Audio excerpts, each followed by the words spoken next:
my God, Shay. Hi, Welcome to Spark TV. How are you? I'm amazing. Thank you. How are you going? I am so good. And I'm so excited that we hit record because we've just been talking for 20 minutes and I feel like we're just gonna have just used up all of our goodness and not shared it with our lovely sparks. Never. Always more goodness. Oh, so good. Now, before we get back into our conversation, let's tell everyone who you are and what you do.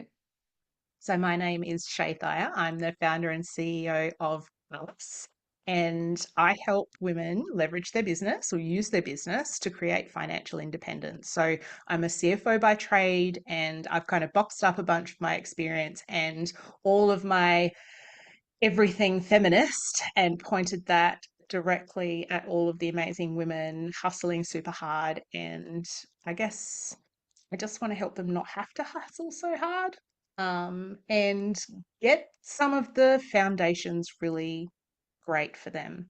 Yeah. I love that. Now, the finance world is a little, scary for some people.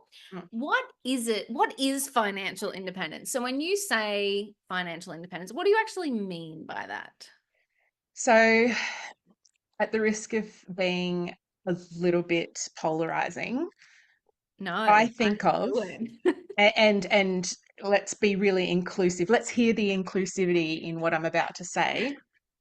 Um, a man is not a financial plan.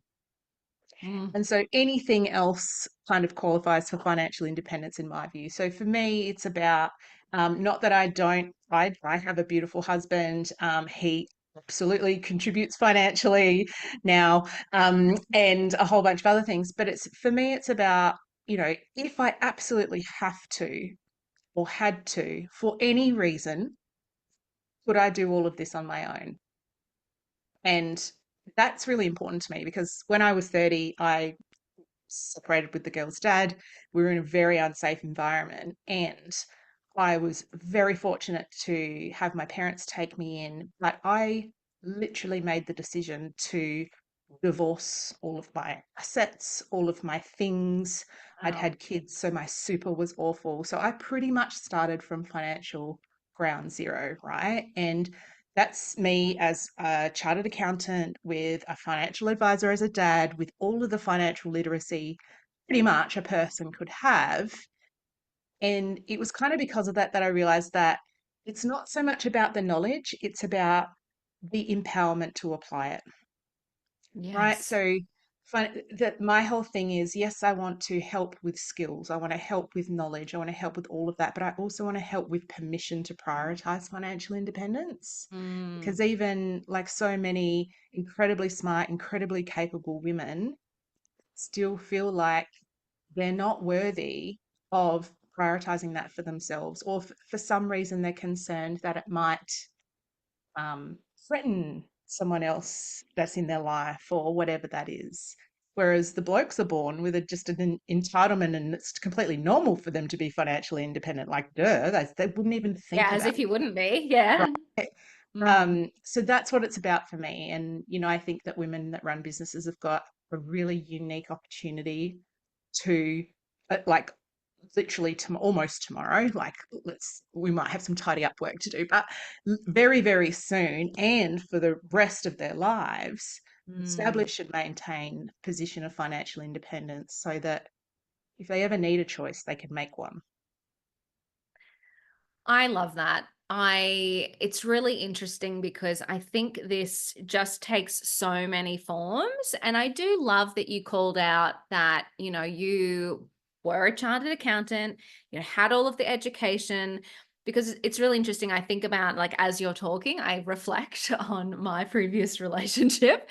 And, at the end of that, and, I think we have different language for things now. In I don't think a decade ago, we didn't know about coercive control and all of that kind of stuff. But at the end of that relationship, and, 5 years later, the financial shit that I'm still dealing with, I sometimes say to myself, I'm smart. I'm really fucking smart. What the fuck happened to me? Like I was really good at school. I got an education. I got a university degree. I had a very high paying job. I then started a business, like all of this stuff. And, through interesting choices and bullying and little things that happened without my knowledge, I looked at I looked at this problem and I just went, how did I get here? Like, and I love that you use the words of putting yourself into a position where, for whatever reason, you could look after yourself. You 100%. could make decisions to walk away from a situation that wasn't serving you or your kids or whatever. And I just think there's so much power in that because we're not having those conversations, and there are really intelligent women who, if they really looked at their circumstances, couldn't walk away.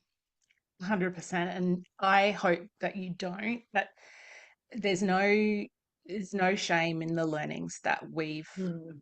grown up with, right? Like there's no shame in it. And you know, I take a ribbing from people close to me who do it with love and say, no way, even that guy, and how did you even get there, and blah blah blah. And Yeah. like I've done a lot of It's like a thinking. frog being boiled. I always say to people, like, picture that analogy. That's the thing. Yeah. 100%. And it's like, yes, I'm super smart. Yes, I'm all those things. But in my early 20s, in my 20s, just generally, I had shocking self esteem. And I Mm, managed to pick a partner that you weaponize that, mm, right? And, it's all the classic textbook, as you said, coercive control, coming from a place of, his position of masculinity was under threat, even though he would never have the language for that because that's just the kind of guy he is.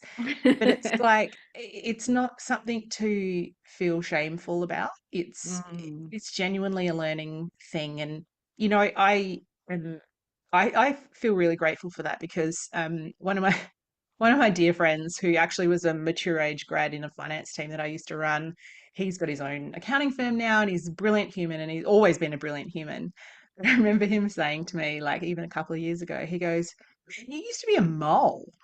And so, like, I am grateful for all the things that I went through because I'm a different person and I have I'm still have like we all are working through our stuff, right? But I am much more confident, have a strong, much stronger sense of my worth and the value that I contribute to the world. I've got a clear view of what I want to achieve in the world and why I want to do that, and really strong purpose. I never had any of that. I was very wrapped up in what other people think of me, and it's really important, and all of that kind of just what a crap. And so I don't like, I hope that I just hope that you don't feel that S word because it's nothing to be ashamed of. And it's so common. Like I meet so many women, especially even in the financial space, who are either money coaches or they're something else, or they've got this experience and then like, oh my God, I feel like such an idiot, but I really want Yeah. to help other women not have that experience. And like, Yes. it's just so common. Hey. Oh, it really is. And I do love that you say that, like, not to feel shame. And I would be lying if when things get hard or if I have to deal with an old issue, that I don't have those feelings of like, oh, like frustration and why. But I also love that you have redirected your energy into creating and building something positive because I do feel the same. I feel like past Danny was kind of just going from thing to thing to thing and not really making any choices of my own.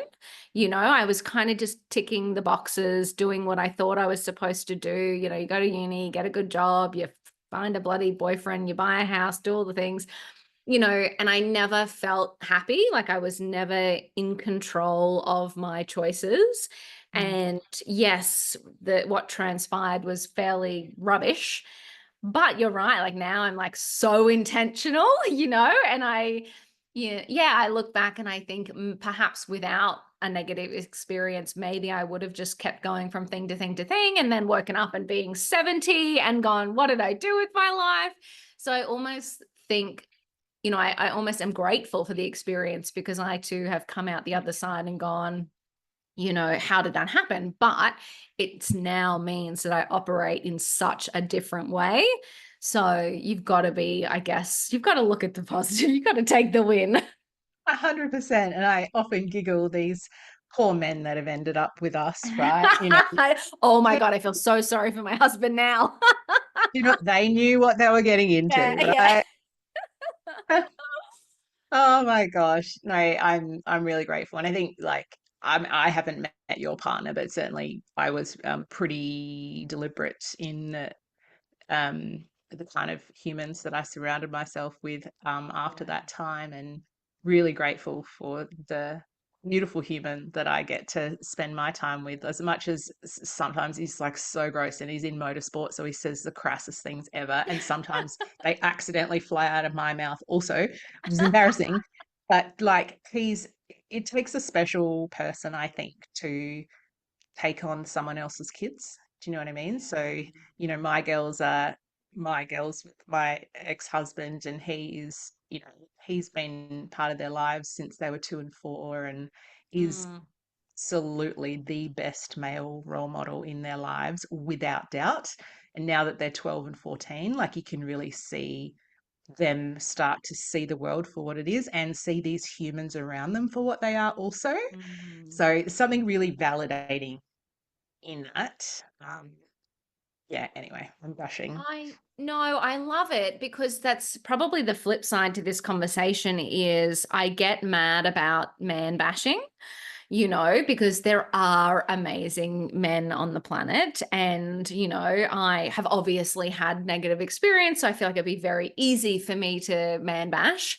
But my husband is the same. We got together when I was still dealing with all of that stuff, and he had to go along for that ride, and I was like, wow, this is pretty full on what you are dealing with and what you are listening to. And I think, any person getting into a new relationship doesn't really want to hear about the last relationship that much. So I think that, there are great men out there.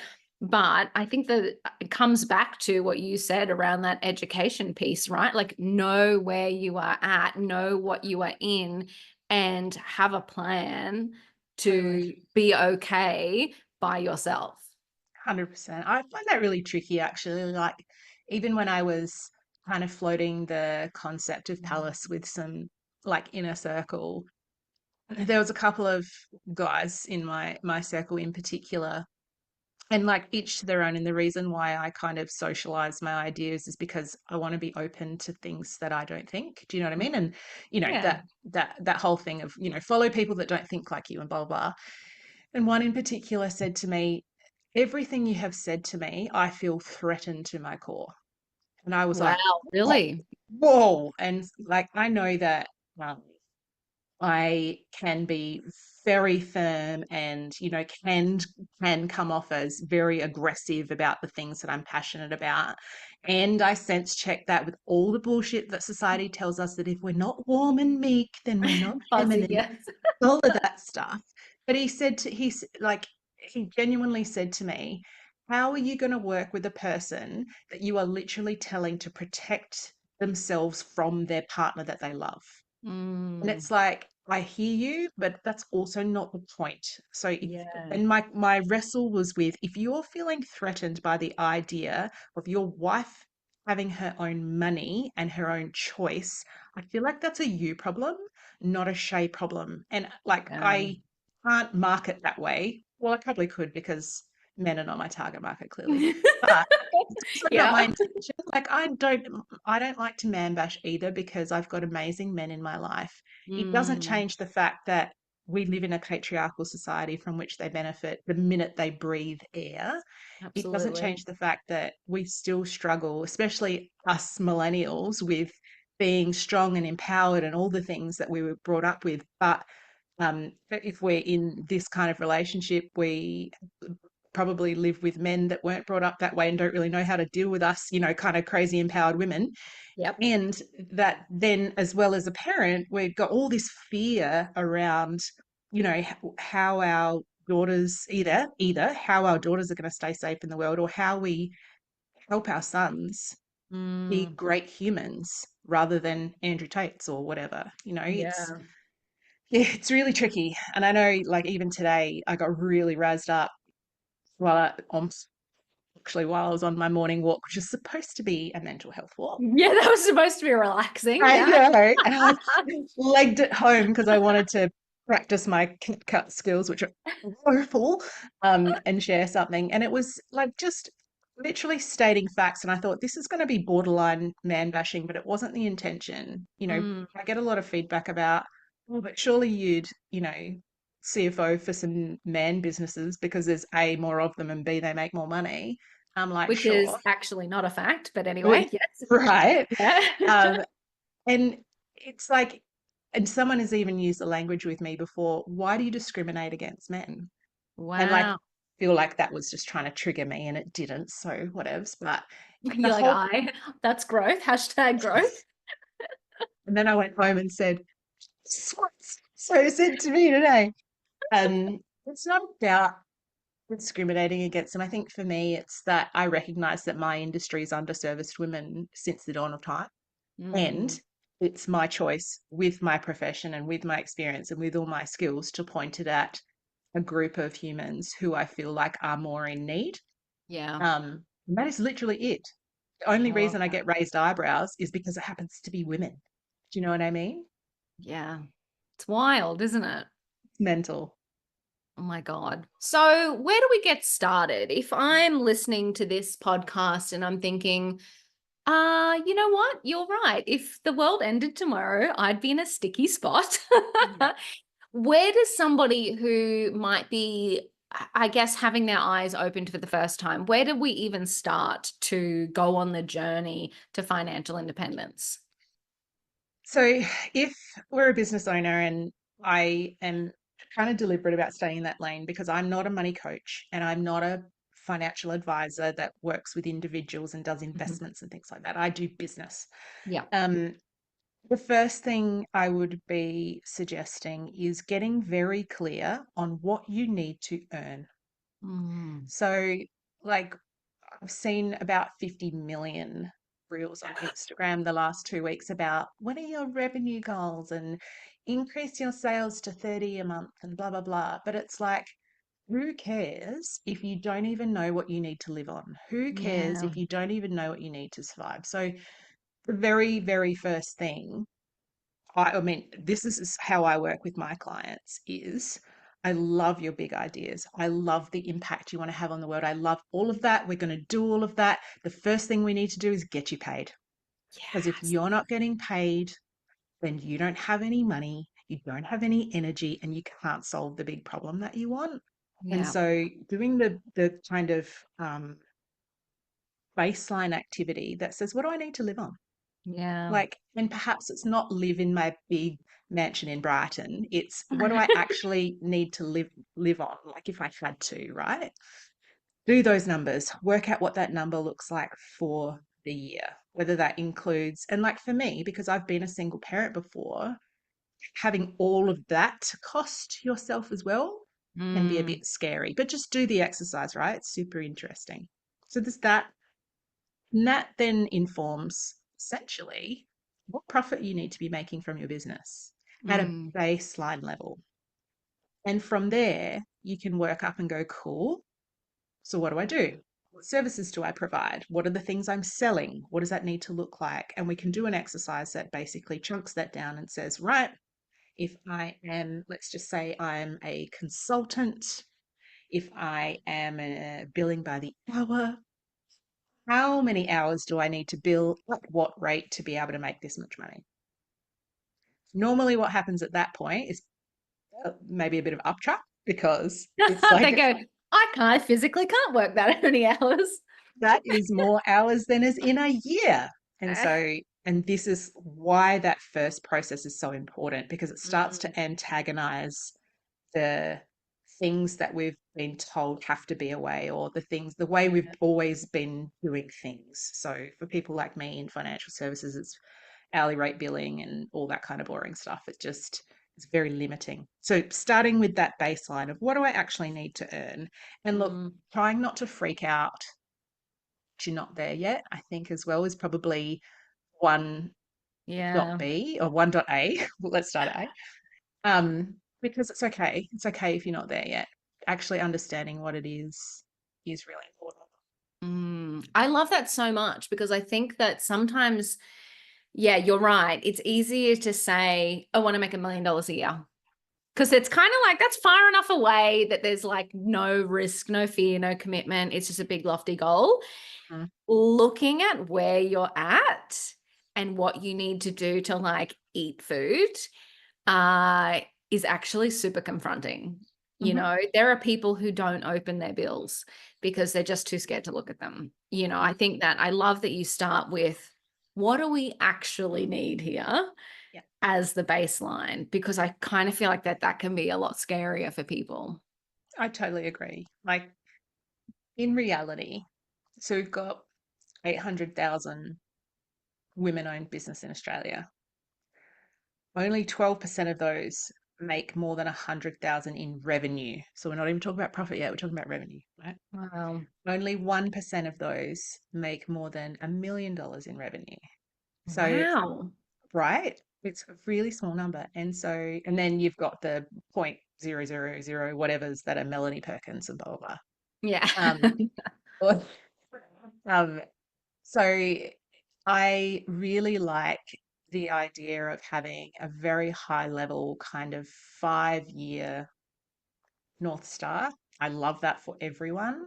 Yeah. But if you can't build a scalable business that feeds you, then that's never going to happen. Yeah. And like that's a really hard conversation because I'm very impact focused. I'm purpose driven. I'm all the things. And all I want to do is, save the world. And, when I started this and I was talking to my dad, who's like literally is my favorite human in the whole world, by the way. Baby boomer, financial advisor, very clinical, all the things. He said, "That's great, but I don't reckon you're going to make enough money." And I was like, "Yeah, What? that's what I How wish. dare you? It's not just about the money, blah, blah, blah." But like I was pitching, I'd have these just like my business model would essentially be very low barrier to entry, community based, blah, blah, blah, blah, blah. And I would help women because I know there's so many women in that kind of Mhm. demographic of business owner. That also included, our beautiful friends that make candles at the markets down the road that could genuinely probably never really like at that stage it's going to be tricky for Yeah. me to be able to service them. Mm. But I needed to hear that. I needed to hear that my business model needs to serve me first Yeah. before I go and save everyone else. And like it's ironic because I'm the one preaching to all of my coaching clients that you need to put your own oxygen mask on first. And Yeah. we don't do it with our financials, right? We all learning about wellness and we're all learning about self-care and all of that stuff and we're getting there. Mm. And I think we're starting to learn that oxygen mask on theory with our health and energy and stuff, but financially still forgetting to do that thing.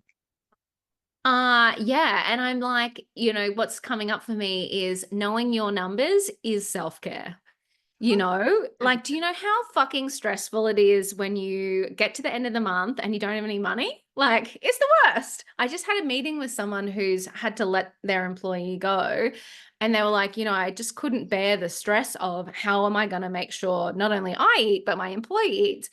And I was like, yeah, it is so stressful. Like if you don't have your finances in order, the stress of the money stress, finance stress is some kind of next level stress that blocks everything.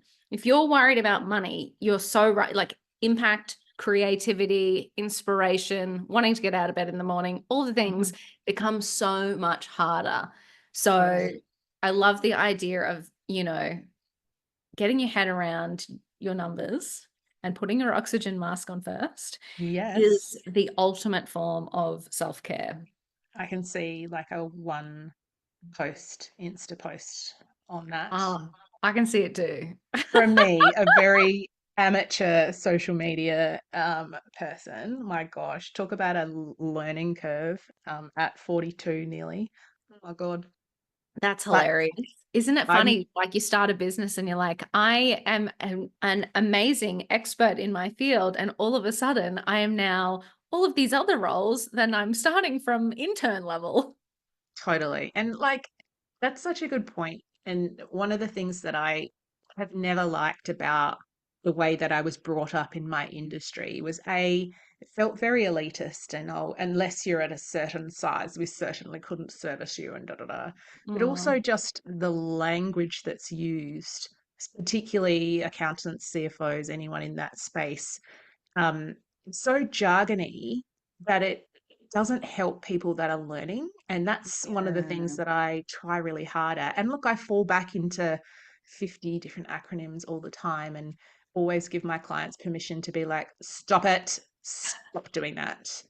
But it's important because, like, I have no idea about followers and social media and algorithms and all the things, and I'm okay learning from people that do. And I recognize that in my clients. Like they're great at their thing. So they might be a HR consultant or they might be a marketing agency or they might be whatever they are that they're amazing at. Mm, And it's okay not to be amazing at your finances. You can learn and I can help you. yes. I love that. I know. I don't know why we think when we become business owners that we're supposed to be experts at everything. And we're so not.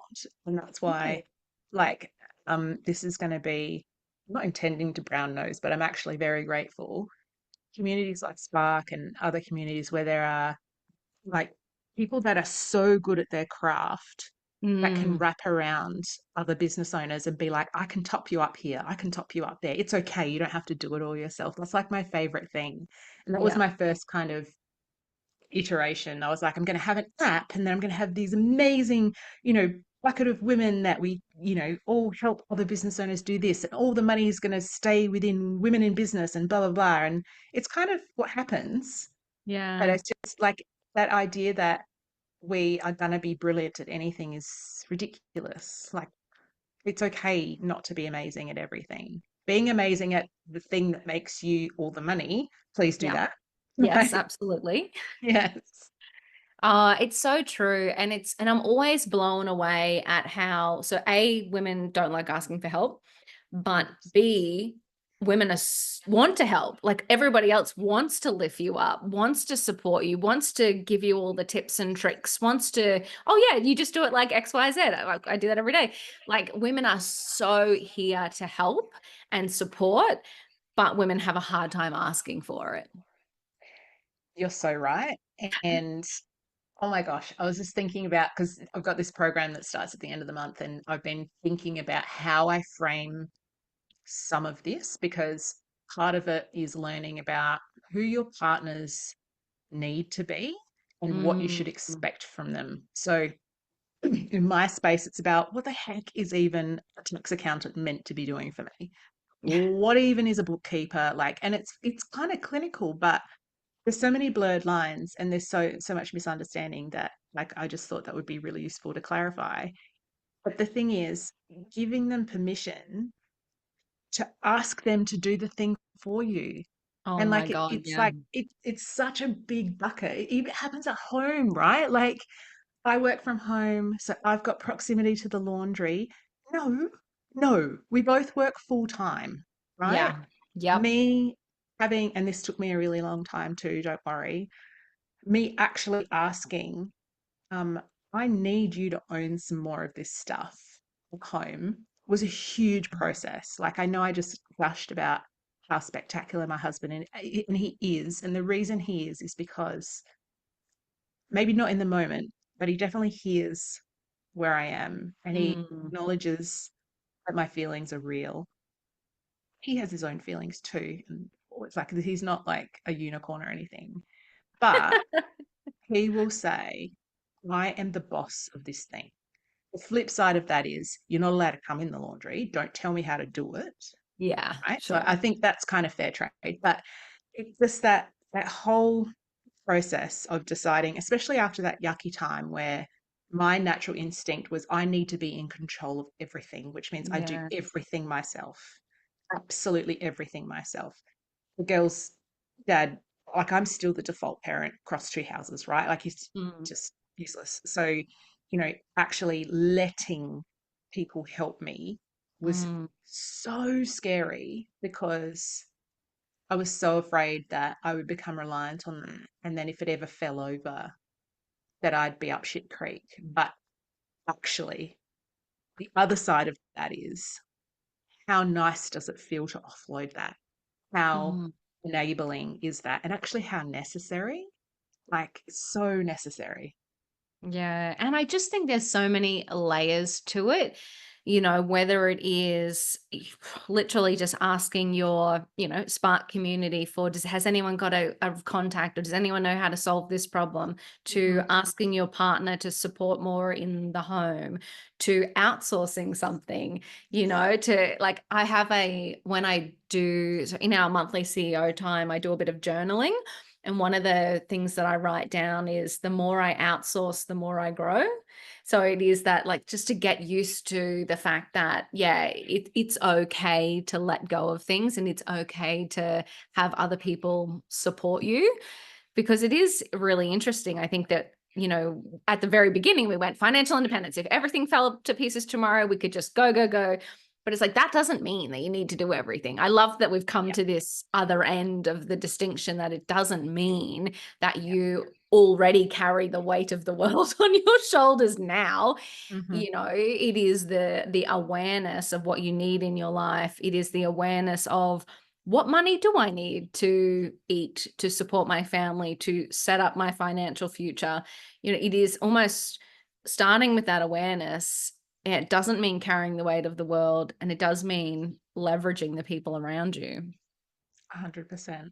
And just in case we weren't clear, man is not a financial plan.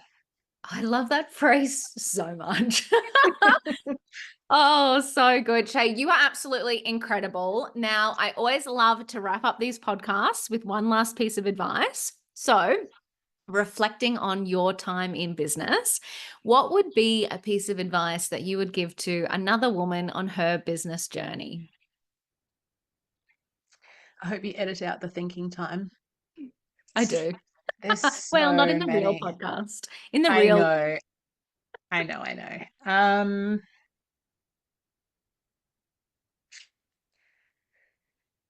Two.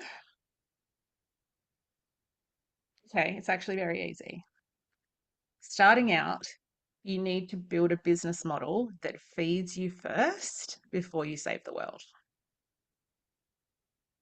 I love that so much. You're incredible. Oh, thank you. Thank you so much for coming on the podcast and sharing your story and your wisdom. So many gold nuggets in there, and I can't wait to have you back. Thank you. Thank you for having me. This is fun.